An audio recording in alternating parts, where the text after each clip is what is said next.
Il me transporta en esprit sur une grande et haute montagne. Apocalypse 21:10. Tout d'abord, Jean fut transporté sur cette haute montagne, afin qu'il voie. Le principe qui nous est montré, c'est que la vision est liée à une position. Il n'eut pas à gravir cette montagne, mais il y fut transporté. Ceci parle de notre position céleste en Christ. Ce n'est donc pas une position que nous avons à conquérir, mais en Christ. Elle nous est acquise, et nous avons à l'occuper par la foi. Il nous a ressuscités ensemble, et nous a fait asseoir ensemble dans les lieux célestes en Jésus-Christ, Éphésiens 2:6. Ainsi, par la résurrection, nous avons reçu une nouvelle vie, et par l'ascension, une nouvelle position spirituelle. Jean a vu l'Église descendant du ciel.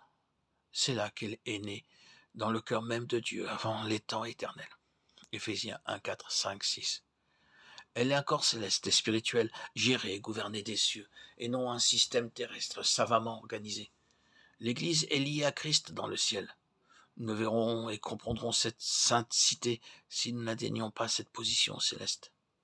La loi qui gouverne la vision céleste est liée à deux choses fondamentales. La seigneurie incontestée de Christ, Colossiens 18. La croix de Christ en tant que principe de vie vécu intérieurement. Nous l'appelons tous Seigneur. Dès notre nouvelle naissance, nous lui donnons ce titre.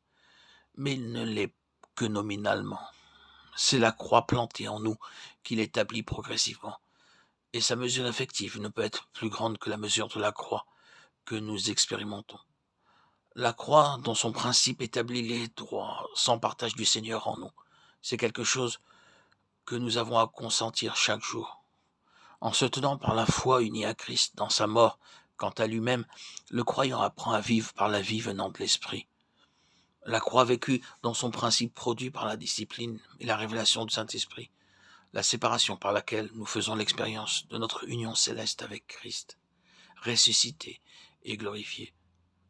C'est alors que la position est expérimentalement non seulement une vérité, mais une réalité vivante qui produit un changement profond dans le croyant. Ce n'est que lorsque cette union céleste et cette position sont effectives que Christ entre dans son héritage, qu'il possède en ceux qu'il a rachetés par son propre sang. Celui qui me parlait avait pour mesure un roseau d'or, afin de mesurer la ville, ses portes et sa muraille. Apocalypse 21, 15. Que représente ce roseau d'or? Par définition, une mesure sert à évaluer une grandeur par rapport à une autre, de même espèce, prise pour unité. Ainsi, l'unité de mesure de Dieu, c'est l'or pur de la nature de Dieu, qui se définit en termes de pureté et de transparence. Lorsque le but sera atteint, nous serons une expression parfaite de la nature de Dieu.